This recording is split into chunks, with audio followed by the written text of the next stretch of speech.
tidak nerima rukhsahnya Allah Ta'ala. Jadi orang wajib-wajib dilakoni terus kadang-kadang mergo dadi identitas isin ninggal.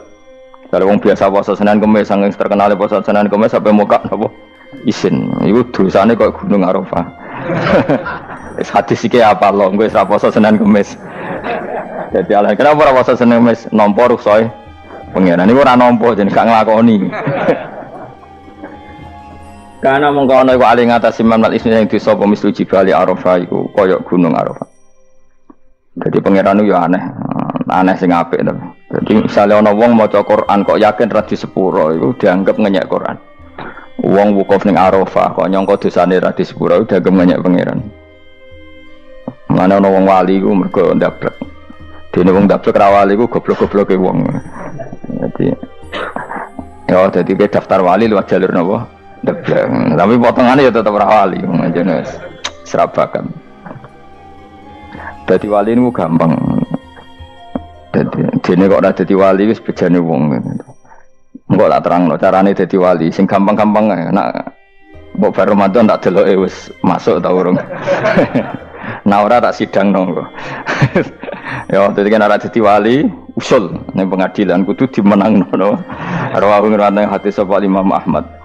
Wasiratu te syarat iku dumatun wasiratu tawi siratal mustaqim dumatun peteng wasiratu te dalan lagu maring sirat wal yakinu yakin wa te kang yakin tahqiqu tasdiki iku benerno barang sing tahqiqu tasdiki iku tahqiq dalam benerno maksudnya kamu punya otoritas pemikiran yang akurat kanggo benerno bil ghaibi kan barang ghaib iki sing dadi ibadah kula nganti ketemu pangeran tahqiqu tasdiki iku duwe akurasi benerno bilhoibi klan barang gaib carane bi izalati kulli raibin kelawan ngilangno saben-saben sing dadekno kemamangan bi izalati kulli raibin kelawan ngilangno saben-saben barang sing dadekno kemamangan pun kula baleni nggih saking awal wal maqalatur rabi'ah kula terangno ya Nabi Bakrin Siddiq radhiyallahu anhu dawe adzulumatu khamsun dawe Abu Bakar kegelapan itu ada 5. Di mergo Abu Bakar wong saleh nek kegelepane yo luwih akeh. Dadi ora pati apal nek jumlahe akeh ora pati apal. Roe muk pira? 5. Nah, zaman akhir ora trimo 5 ribuan napa? Ribuan. Nomor 1 hubud dunya. Seneng dunya. Seneng dunya macam-macam, seneng pangkat, seneng apa saja yang tidak mengantarkan ke akhirat. Iku darani napa? Dunya atau apa saja yang murahan niku darani dunya. Kalau terang no definisi dunia, dunia kata dana ya dunuan. Ono sing ulama nasrib sangka dania terus ditakhfif hamzah jadi dania terus ditakhfif hamzah jadi ya dania terus ngikuti wazan fu'la jadi dunia. Dan barang sing hina itu jenenge apa? Dunia. Atau barang sing dekat itu jenenge dunia. Kemanane dunia saiki dana iku maknane dekat akhirat nanti sungokno wae kok kowe suwe-suwe paham sehingga sesuatu yang tidak murahan kayak sujud kayak sedekah kayak ngaji iku ora dunya ini kesaksian akhirat sehingga ngendika Ibnu Khaldun niku Allah itu ngeritik dunia ya yang perlu dikritik. Bahkan kadang akhirat pun dikritik pangeran, swarga pun kadang dikritik pangeran. Nak waya perlu dikritik, karena ada konteksnya. Ada apa? Konteksnya. Misalnya begini, saya punya kitab namanya Khilyatul Auliya atau Baqatul Asfiya. Saya sampai sekarang belajar kitab itu terus. Ini sekitar 14 jilid. Ini kitab indukan Ihya. Saya berkali-kali ngomong di mana-mana. Imam Ghazali dalam hal mana Kibul Akhyar, sejarah orang-orang pilihan itu nginduk kitab nama Khilyatul Auliya itu 14 jilid. Dalam ilmu tasawuf beliau nginduk kitab jenis Qutil Qulub, ini karangannya Abu Thalib Al-Makki. Dalam fikih tentu beliau nginduk gurunya Imam Haromen. Dan memang kitab itu harus nginduk, kalau tidak namanya mukhtarik, bikin-bikin. Memang syaratnya ulama harus muttabi, dia hanya pengikut, tidak boleh kreasi. Kalau kreasi namanya bid'ah, bid'ah. Kalau terang di situ ada cerita ada seorang sufi bodoh ngeritik dunia tak ngamal. Dunia wis ora ono benere, dunia ku nggon batang, pokoke dunia ku jifah batang. Sing berebut batang ya siap-siap rebutan mbek asu, pokoke ngomong wis tok ndi-ndi. Sayyidina Umar itu agak tersinggung dengan makalahnya orang sufi yang bodoh ini. Ya rata-rata orang sufi memang bodoh. Kecuali gelem ngaji fikih. Setelah ngomong ngalor ngidul dunia ku swelek terus dekne biasa lah wong sufi terus milah dhewean terus orang lakoni popo, ngerti-ngerti lesu. Kok mangan wae lesu, orang sufi kan gitu. Singkat cerita terus Umar agak marah tapi beliau masih bisa mengendalikan diri terus kata beliau Sal Sayyidah, Sal Hada Sayyid. Kamu tanya Hada Sayyid, maksudnya Sayyid dalam bahasa dulu itu ya orang terhormat. Dalam bahasa zaman era itu maknanya Sayyid itu masih apa? Sadat maksudnya bukan Habib, bukan. Kalau dalam bahasa Arab dulu itu memang kalau Habib itu Durian Nabi, kalau Sayyid Sadat itu Sufia itu belum pasti maknanya apa? Habib ya, tokoh-tokoh yang diikuti dalam apa? Makalahnya, dalam apa? Makalahnya. Terus kata Ubay bin Ka'ab, dan ini menurut saya benar sekali dan kamu harus mengikuti Ubay bin Ka'ab. Dia adalah termasuk 6 sahabat yang dipuji Nabi min ahlil Quran apa? Yang dipuji Nabi min ahlil apa? Quran. Kata Ubay bin Ka'ab, lalu Anda masuk surga karena apa? Lalu Anda masuk neraka karena apa? Lalu Anda dapat ridho Allah karena apa? Kamu itu bisa masuk surga lihadidar karena kenangan di rumah ini, maksudnya karena dunia ini. Karena sujud kamu, karena kebaikan kamu, itu di mana? Allah mereferensi amal kamu ya di dunia ini. Kamu masuk surga karena sujud kamu di dunia ini. Nanti masuk neraka karena keangkuhan kamu di dunia ini. Fahadi dunya mi'yar. Dunia ini adalah takaran. Semua referensi Tuhan tentang akhirat itu merujuk kelakuan kita apa? Di dunia. Sehingga kalau kamu masuk surga selamanya lama, itu ya karena kebaikan kamu di dunia. Maka jangan kritik dunia ini. Karena dunia itu mahalu sujudika, mahalu ruku'ika, mahalu khubwa. Dia marah-marah.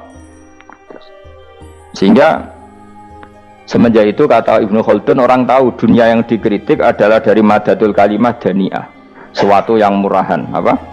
Yang murahan. Sehingga kalau misalnya orientasinya itu kebesaran li'ilai kalimatillah, maka itu tidak termasuk dunia. Dan yang suasananya akhirat tapi motifnya adalah kasal, kemalasan, itu yang benar-benar dunia. Makanya Imam Syafi'i sering kritik tasawuf itu sampai usisati tasawuf alal kasal. Ilmu tasawuf itu basisnya itu karena pemalas. Karena tadi misalnya begini, ini contoh paling gampang. Zaid itu di daerah pinggiran di mana Islam itu minoritas. Terus dia ingin kaya raya supaya bisa bikin masjid atau bikin komunitas Islam. Atau dia ingin jabat jadi lurah supaya nggak ada pelarangan orang sholat karena dia yang punya otoritas bikin aturan. Atau kalau mungkin skup lebih besar dia ingin jadi bupati supaya daerah situ familiar dengan Islam karena pejabatnya muslim. Itu tidak dunia karena semua orientasinya untuk mengawal sujud, mengawal kebenaran. Tapi kalau kamu di daerah pinggiran kemudian milih dhewean kabeh kersane pangeran sithik-sithik kersane pangeran terus kamu meninggalkan aktivitas dakwah, itu yang dunia karena motivasi kamu adalah al-kasal males dari mewarnai buminya Allah ini dengan sujud. Ini yang banyak orang sufi salah paham. Makanya orang sufi harus ngaji fikih. Bendekne roh dielingno wong alim wong fikih nak kitmanul ilmi ku haram. Apa kitmanul ilmi haram. Menyimpan ilmu itu haram. Tidak memberi kontribusi dalam proses orang sujud adalah haram. Tidak memberi pencerahan pada umatnya Nabi adalah haram. Menikmati keasikan yang pangeran dewi adalah haram. Dia harus diingatkan gitu terus. Kalau enggak, itu bahaya bagi agama ini. Makanya dulu itu enggak ada orang sufi yang enggak ngaji ulama fikih. Sekarang kebalikan, malah orang sufi darani fikih mau kulit dekne wis tok hakikat sembrono. Oh tak tobat nonton nang ketemu aku. Itu bahaya, paham seperti itu tuh bahaya. Karena sekarang itu sufi itu jadi identitas kesalehan. Jadi yang rumah kome sufi koyo sak dhuwure ahli napa? Fikih. Itu bahaya. Karena tadi sufi itu akan ngeritik dunia sepedas-pedasnya. Kemudian ujung-ujungnya meninggalkan dunia, kemudian happy-happy asik pangeran dhewean dan membiarkan umatnya Nabi ini berserakan kemana-mana, tidak terlibat sama sekali, tidak memberi kontribusi sama sekali. Cara bahasa gampangannya orang gelem amar ma'ruf, gak gelem nahi mungkar. Tapi bahasa amar ma'ruf nahi mungkar kan saiki dadi gerakan ekstrim. Makanya ora tak bahasa amar tidak peduli, tidak mulang. Mergo saiki bahasa saiki repot terus. Paham ini penting kalau terang. Jadi kalau baleni malih ya. Sing dimaksud dunya ketika dikritik pangeran iku dunya sing sangka kata dani'ah, sesuatu sing murahan, sing enteng, sing nafsu. Iku jenenge napa? Dunya, napa? Dunya. Tapi ketika sesuatu itu baik dan mengarah kepada Allah, iki jenenge dunya iki masru'atul akhirah. Maka dunya itu di dua status napa? Siji masru'atul akhirah. Dan ini status yang harus kita pakai. Makanya kata Imam Ghazali itu, gue nak randi duit, sak penat-penate urip terus merasa nggak punya kenikmatan, datang saja ke kuburan dan yakinlah semua yang sedang mati keinginannya hanya satu, ingin kembali di dunia dan memperbaiki amal-amalnya. Berarti dunia adalah segala-galanya bagi orang yang sudah mati. Ya, orang yang sudah mati itu cita-citanya satu, la'alli arji, semoga kita kembali ke dunia. Untuk apa? Untuk membenahi semua kesalahan yang pernah dilakukan zaman yang dunia. Terus kamu ingat, fa'ana fid dunya, ya Allah, alhamdulillah sekarang masih saya di dunia. Artinya saya punya satu kesempatan yang diinginkan semua orang yang sudah mati di seluruh dunia. Tapi malah wali anu surip malah kepengen mati. Saking kakean kasus ini, apa? Kakean apa? Kakean kasus.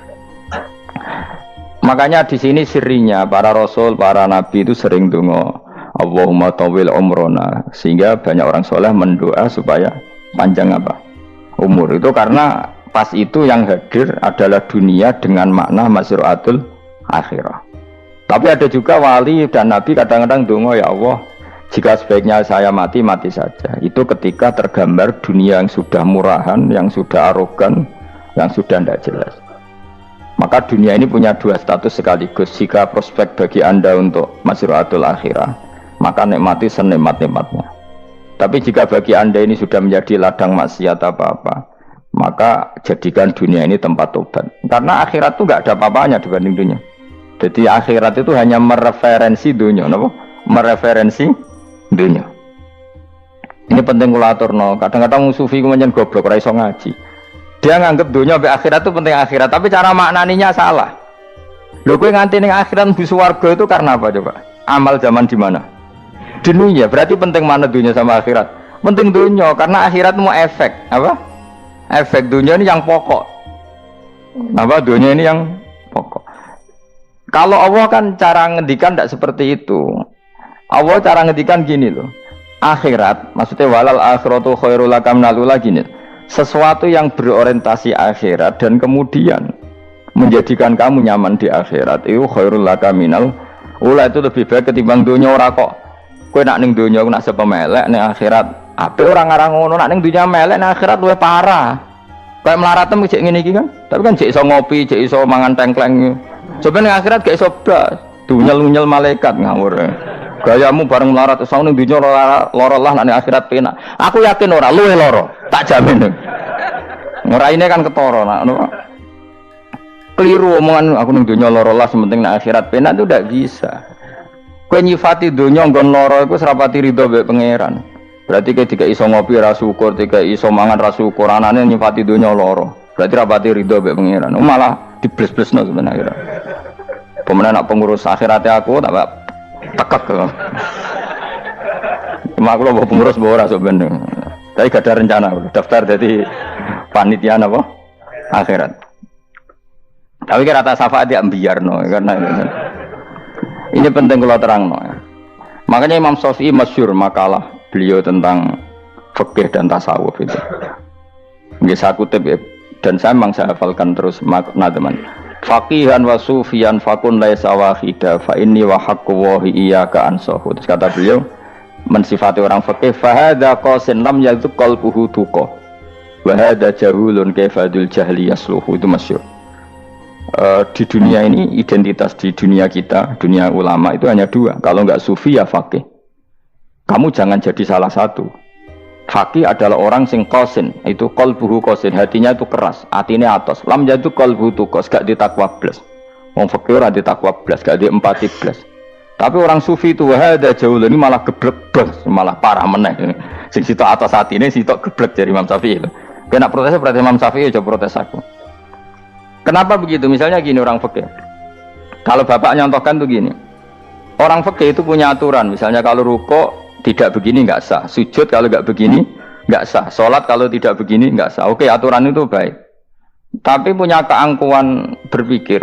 Misalnya ada orang desa terbelakang, misalnya di pedalaman Gunung Kidul, Kulon Progo. Ada orang yang ditobatkan orang-orang sufi.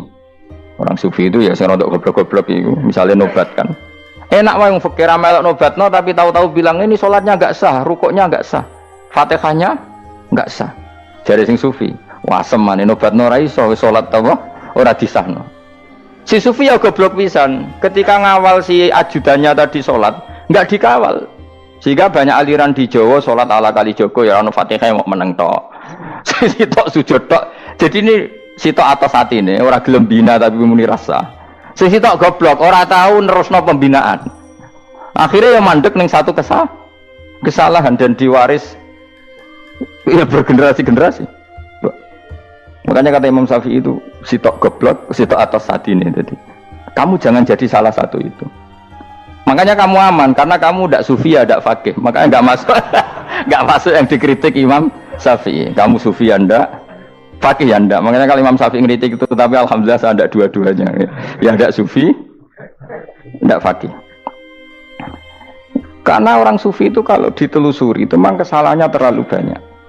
Kecuali dia mau ngaji fikih. Kenapa? Kecuali dia mau ngaji fikih. Kayak tadi misalnya, sampai Imam Syafi'i zaman itu duka yang menghentikan usisat tasawuf alal kasal. Ilmu tasawuf itu dibina itu berdasar kemalasan.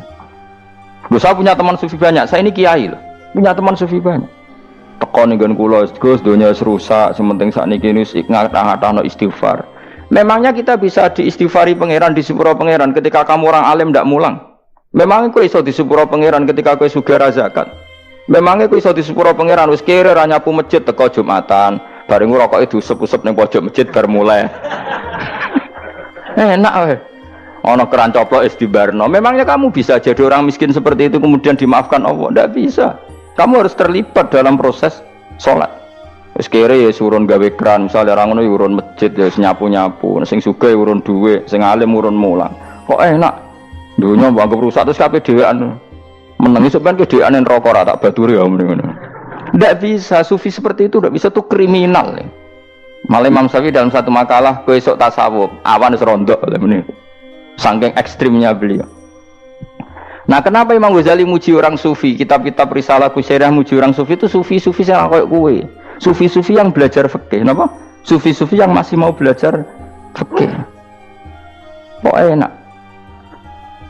Jadi sufi itu maknanya sidik-sidik. Zaman wis rusak itu tidak seperti itu. Nak rusak ya amanat pengiran kon melok dandani. Nah, ketika rakan didandani sebetulnya nggak masalah, kan ada alternatif. Misalnya gini, ada mobil rusak nggak bisa dipakai. Memangnya mobil hanya itu? Kan ada mobil yang lain itu jenis fakih. Ini enggak, kamu punya pemimpin hanya 2 atau 3 lah, biar nggak nyindir. 3 atau 4 lah. Ketika 4 ini orang ini gagal, seakan-akan Indonesia gagal. Memangnya Indonesia hanya punya orang 4 itu? Goblok sekali kita berpikir gitu. Segoblok-gobloknya apa? Memangnya Indonesia itu milik siapa? Kenapa kamu menggantungkannya sama 1-2 orang, 3-4 orang? Gampang aja cari alternatif.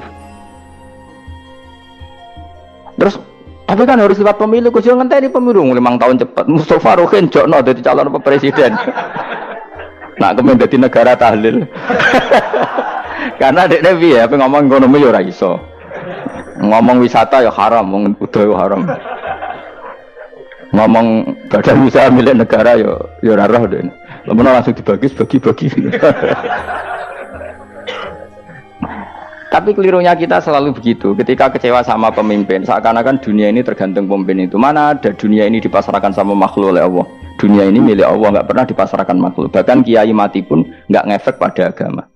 Dulu sahabat meninggal agama jalan, wali songo orang-orang pilihan meninggal agama jalan. Karena Allah tidak ridho dunia ini, agama ini, dunia maupun agama dipasrahkan sama seseorang. Allah yang mengurus dunia ini. Apa nak konglomerat mati terus wong melarat kabeh? Ndak kan? Apa nak wong soleh mati terus wong bejat kabeh? Ndak. Allah yang mengurus agama ini, mengurus dunia ini. Saking goblokem, nak ono mah kecewa mbek makhluk itu. Terus ya Allah, terus seakan-akan dunia ini runtuh. Ono pegatan sakake saiki ora ono sing lanang. Banyak orang pegatan terus untuk bojo luwih apik. Bojone mati sing wedok malah makmur akeh to ora. Makanya pangeran angannya manusa iku entek-entekan. Allah nate ngendikan gini masalah pegatan. Unik ngendikane pangeran. Ya rodok manekno wong pegatan. Wa iya tafarraqa yughnillahu kullam min sa'ati. Kamu tidak usah takut dalam suami istri itu bercerai. Wa iya tafarraqa, jika dua suami istri bercerai, yughnillahu kullam min sa'ati, bahkan satu-satunya per satu dari kedua mempelai ini bisa dikasih lebih kaya. Banyak enggak wong pegatan terus akhirnya lebih makmur. Dan kenangannya sumpah pegatan Mas dhisik aku untuk bojo sing dhisik wis. Aduh, selemu goblok. Enggak sing lanang karena bosen dijudisi yang nuntung saiki bojo konak bojoku sing dhisik. Banyak enggak orang pegatan kemudian kenangannya itu baik sama yang sekarang. Dengan yang lalu mau nggerutu tok, banyak enggak? Banyak. Dulu kita punya pemimpin yang cakap, yang otoriter. Zaman itu pun di demo. Coba kita ini kan mulai dulu anggar di pemimpin di demo kok cek urip pantas di demo kan es mati digo kelangenan. Kelakuan kok ngono. Mulai dhisik nganti saiki. Kiai juga gitu, zaman urip dikerwiti, kok bareng mati kiai penggantinya dikritik ora koyok kiai dhisik. Iku ora ya coba 66 Pak Karno dikritik, orde baru diurus gitu tuh. Nabi yang ngono mangsamu mau presiden tok. Nabi ku kan mukjizat iku ngaji. Jadi mukjizatnya Nabi ku ngaji. Jare masyarakat kon mukjizat orang keren blas. Mukjizat itu kudu nganggo tongkat. Dadi seru napa? Dianggap Nabi Harry Potter. Jadi Nabi itu mukjizat kok mulang. Mulang itu mengatur logika supaya mapan nikmati Allah dan Rasul. Itu mulang. Mereka agak seneng. Mat. Caraku Nabi-nabi dhisik kudu tongkat apa mat. Dadi seru apa? Seru main seblak pokoke seru lah. Nabi sempat tertarik, ya kepengen di tongkat tahu Nabi tua, kita ya sangar lah, wah. Jadi Nabi ngalor ngidul gak apa, tongkat nggak ono sing ngelawan, blus terus kecemplung segoro, kan ya seru lah. Misalnya ono Yogyo macam-macam, tutuk terus likui faksi do tenggelam kan, seru lah, wah. Nah jawab pengiran dulu tuh, dia matke jok tongkat, gampang lah masalah tongkat. Sekarang ngetokno wit kan gampang tongkat itu, memang samu tongkatnya Nabi Musa terus. Digawe dikai mori terus dikai minyak ya ora dijupukno wit diketokno mangsamu. Wong sing hebat ku sing nyekel dol ora apa. Ya jajal to kate Musa tak kena kowe. Iki ora ono pengaruhe. Wong saiki ning gone Turki digo tontonan ora piye-piye. Lah nek mbate jek aktif Pak Turki nantang Israel duel lan. Lah wong di tongkate Nabi Musa kok digertak Israel rawani. Lah nek tongkat iku tenan nak apa? Sing sakti ku sing nyekel dul ora perkara tongkate. Nah, cara wae dhisik sono HP Nabi Musa ya luar biasa cara itu. Akhirnya Nabi Muhammad itu sempat kepengen jawab pangeran unik.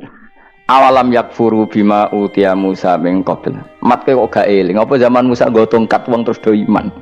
Awalam yakfuru bima utiya Musa min qabl qalu sikhroni tadhahara wa qalu inna bikullin kafirun. Apa zaman Nabi Musa itu terus wong do iman? Ya tetep komentar dari tukang sihir. Padha wae. Nggo mukjizat ora padha wae. Wong nak trep berdua ya tetep berdua.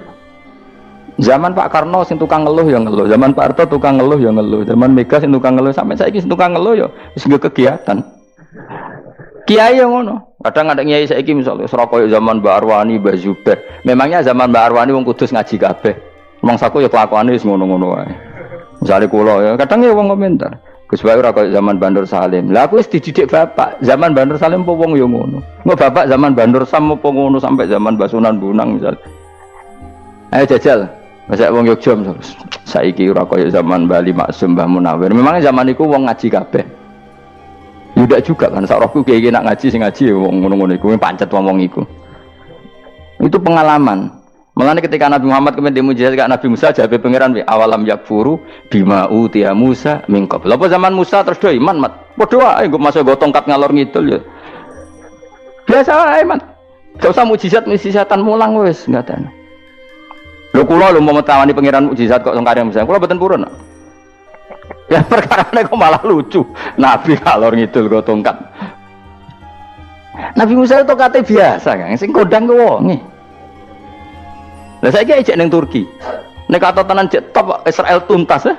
Suwabet terus likuifaksi tutup suwabet meneh dadi negara bebas wong Israel. Terus Rajab Tayyip manggon kono. Aneh-aneh gitu. Makanya penting, yang dikatakan mukjizat yo ngaji. Ngaji itu bisa membentuk yakin. Yakin itu bisa membentuk tahqiq.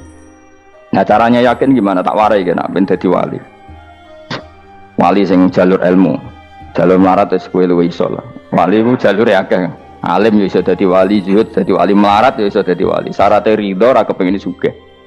Ya syaratnya melarat dadi wali ridho ora terbersit kepengin sugih ya ora tau muni lho umpama aku di dhuwit ora dadi wali, muni umpama tok wis ora dadi wali. Dadi fa inna law taftahu amala syaiton karena mengatakan umpama iku wis buka pintu setan. Jalur apa ke? Nah alim syaratnya hafal Quran, hafal ribuan hadis. Ayo nak zuhud syaratnya radhi HP, rawi anan. Nak fakir ra oleh diangen-angen. Ayo milih ndi? Apa rasa dadi wali? Gak usah ya. Kalau terang, ini penting. Kenapa saya sering kritik orang sufi? Karena sufi sekarang itu beda dengan sufi dulu. Di Jawa Timur itu keluarnya para kiai ya gitu. Kalau ada orang ikut torekoh tertentu, terus gak gelem ngaji takrib, akhirnya lingnya pangeran suwengi tapi sesucine keliru. Masalah didik anak bojo keliru. Karena ya mau sementing la ilaha illallah terus mau la ilaha illallah terus itu gimana? Kalau kita iman sama Allah, ternyata iman dengan aturan-aturan Allah. Misalnya kita seneng cawe dok, terus mbok sebut jenenge tok, kono njuk wedak ra mbok kei, njuk mangan ra mbok kei. Terus kamu tidak mempelajari sing disenengi pacaran ku apa? Senang Allah itu maknanya senang ketentuannya Allah. Allah yang murka itu apa? Kalau kita zina, kalau kita maling, ketika korupsi. Allah yang suka apa? Kalau kita sujud.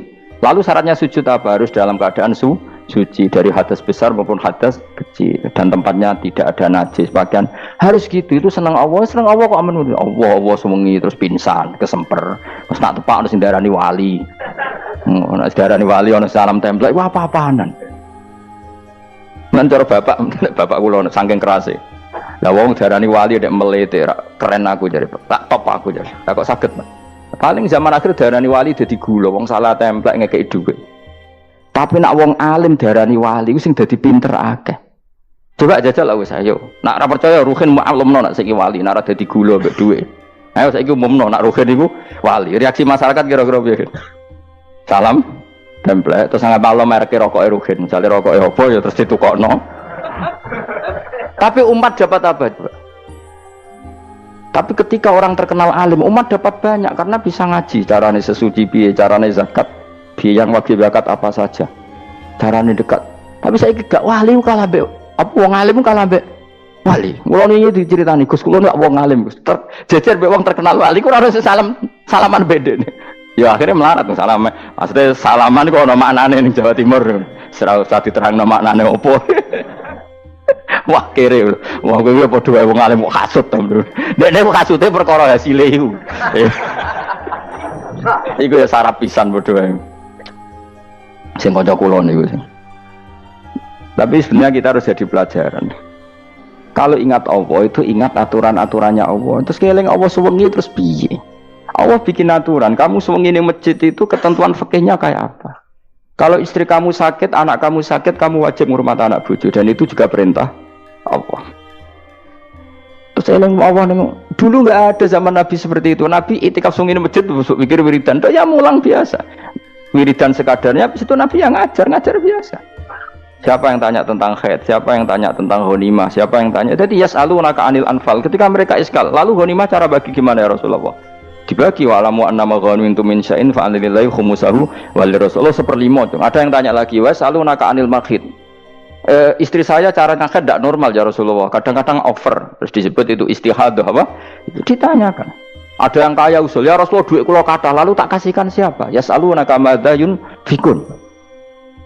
Ora kok terus eling pangeran sungi-sungi terus do ngantuk, bariku keturu. Bariku makan-makan ora ono ngono. Coba, jika seseorang terkenal wali itu paling untung udekne.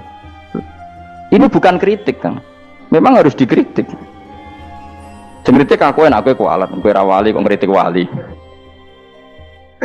Kau cuma melok. Karena apa? Kita ini syafaqatan li hadil ummah, kita kasihan umat ini mencintai kiai, kemudian tidak dapat apa-apa dari kiai itu.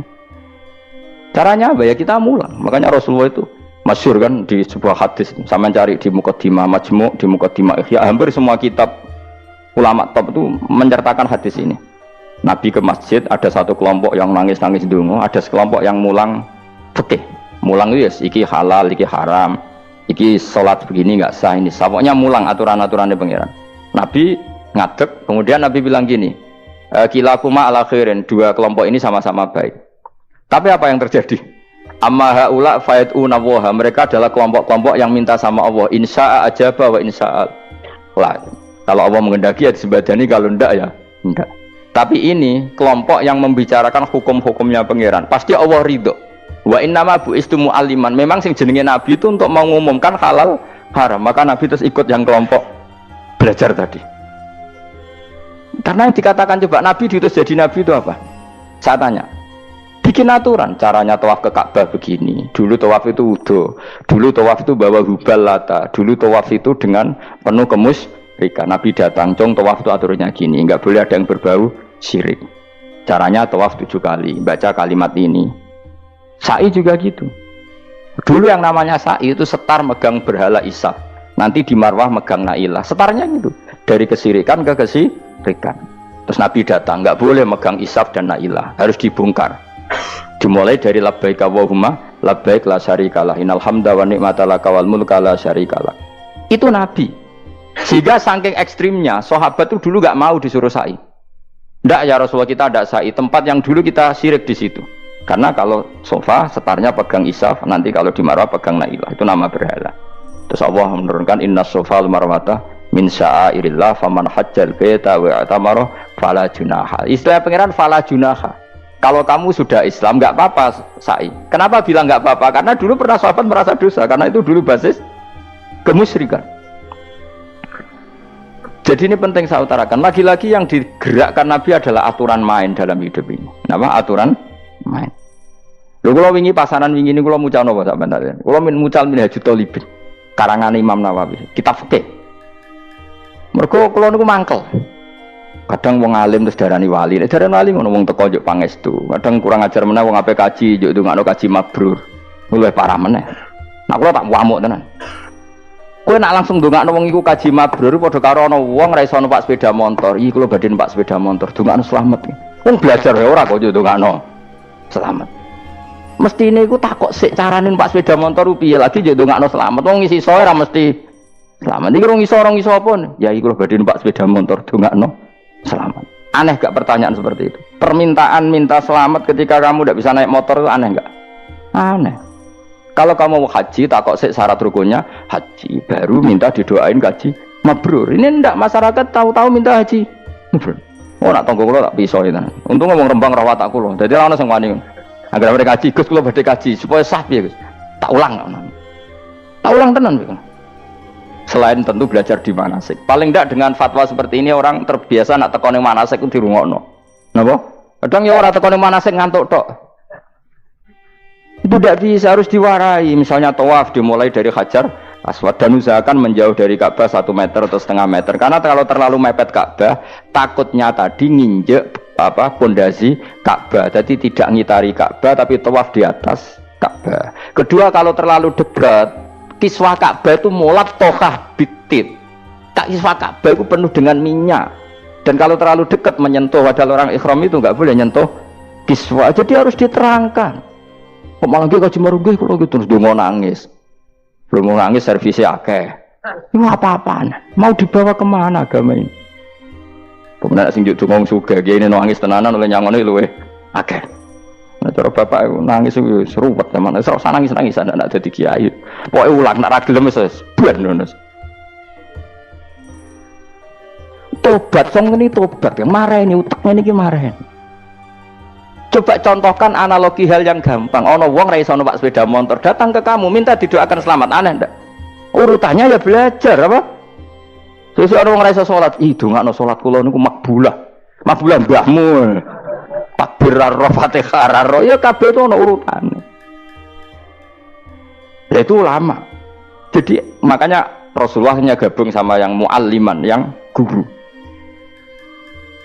Dan ketika awan nyifati Rasul itu apa coba? Rabbana wab'ats fihim rasulam minhum yatlu alaihim ayati wa yuzakkihim wa yu'allimuhumul kitab wal hikmah. Rasul itu sifatnya yang diulang-ulang pangeran itu yatlu alaihim ayatika, membaca ayat-ayatmu. Artinya apa coba? Mulang kan? Wa yuzakkihim, membersihkan akhlak-akhlak mereka. Artinya apa?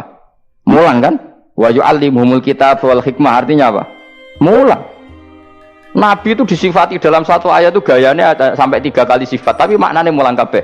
Yastu alaihim ayatika artinya apa? Membacakan ayat-ayat Allah artinya apa? Mulang kan? Wa yu'allimuhum artinya apa? Mulang. Wa yuzakkihim bersihkan mereka, membina artinya apa? Mulang. Makanya saya pernah ketika tawaf anak-anak sarang yang idolakan saya itu, Gus saya ingin di depan multazam jenengan berdoa. Saya ngamini karena doa jenengan mustajab. Ngaji sih, nah ngaji kok tak dengar, nak eling, nak ora ya wis. Ya guys, oke jam 2 malam kita di atas tingkat 3 kalau nggak salah pas itu di Mekah. Ulang Bukhari guys, kalau ngaji Bukhari begini, ya tak ulang. Jam 2 saya ngajar sampai subuh sekitar 2 jam. Habis itu lagi donga tengah pemultasan. Kalau donga sederhana Gusti, bocah-bocah niki mugi-mugi wonten gunane teng umati Rasulillah, urun mulang mboten kedunyane. Ayo amin ya, amin. Padahal di antara mereka ketok ana sing donga kepen rabi, berkata wis tuwa. Ayo kula dongane ya Allah. Ini di depan multazam semoga anak-anak ini manfaat umatnya Kanjeng Nabi purun mulang, purun napa-napa teng masyarakat. Wis iku tok amin amin pun bar. Karena itu yang saya bisa tanggung jawab di depan Allah Subhanahu wa taala. Coba kamu berani enggak di depan Allah terus ke ngomong dunia. Karena hanya mulang yang bisa mengantar manusia mencintai Allah dan Rasul. Coba barokahnya kabeh kiai darani harame zina. Berapa juta orang yang tidak berzina gara-gara dawe para kiai nak wong zina sok ben dakare dikwetok, virgine ditunjuk malaikat. Entah cara ngulang gimana, cara tahdzir gimana terserah gayanya kiai masing-masing. Mungkin Mustafa nyontokno payudara di guantung, wong dene jorok penyerot. Dadi rohen luwih pinter meneh dakare apa dikwetok. Barokahnya tahdzir seperti itu berapa juta orang yang kemudian tidak zina. Berapa orang nggak jadi rentenir gara-gara cerita para kiai? Berapa ribu juta orang yang nggak bodoni mergo apa jadi ilate itu apa digunting malaikat. Ini kan sudah kebaikan yang sudah masif. Kenapa tidak kita tiru? Lalu ada gerakan uang tekone masjid sudah jeleng Allah tok terus gak jelas ilingnya itu perkara apa? Loh, kalau itu selingan nggak apa-apa Kang ya 1 jam, setengah jam. Liyane itu ya tetap dibelajarkan halal. Ya, tapi kalau mereka bilang, lah tapi kalau buatan sakit ya nyewa kan orang nganggur-nganggur ruhin Mustafa kan iso disokon mulang mabadik fikih. Ojo nyewa aku wis kiye gede larang. Ini kan murah 200.000, 300. Lho kula ra narep lah wong kan wis rawani nyangoni sithik. Jare Mbah Mun resiko gak seneng kiye gede. Wis salami templek kadung ra pantes. Salami sithik lho kadung gak pantes. Mulane jane kiai ngundang kiai cilik ae. Kiai gede ku resiko. Ya misalnya mulang fikih ngongkon aku. Wong wis sepakat. Nah, kowe kan sangon di 200 kan pantes kan ya? Kowe piro, Mas? Nyoro, malah jare bangun kiai cilik ku tak bangel sugih. Karena kiai gede wong nyalami templek sithik ya isin. Nek kiai cilik ku ya biasa wae. Padahal sing iki luwih butuh. Ya sakit nek kiai cilik wis sakit. Tapi salah ilmune ra ngontapi akhirnya ya sedok kono wae makome sedok kono.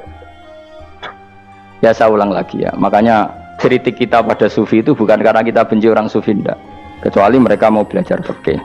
Dulu itu biasa ulama top sufi ngaji kiai fikih itu biasa, kiai fikihnya yang ngaji ulama.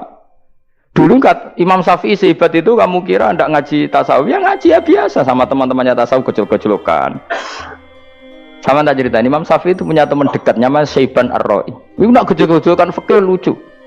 Dia rasa tersinggung sebagai partai fikih, ya rasa tersinggung biasa. Imam Syafi'i itu sering dolan ngene Syaiban Ar-Ra'i. Dia ulama sufi. Sampai muridnya gremeng, misal katas al-hadal bati. Sak jenengan takok wong desa ben. Jadi Imam Syafi'i ben. Takok aneh kan. Mata qulu fi zakat. Zakat cara kowe piye? Dan Habib Umar Hafid itu suka mengutip perdebatan Imam Syafi'i, dialog Imam Syafi'i dan Syaiban Ar-Ra'i. Saya juga suka karena saya sering melihat itu di Ihya di beberapa kitab ada. Mata qulu fi zakat. Zakat menurut kamu gimana? Ala madzhabi atau ala madzhabi. Menurut madzhabku apa madzhabmu? Jare Imam Syafi'i. Ya cara madzhab apa? Lah madzhabku wis roh dhewe. Lha apa tak kok kowe?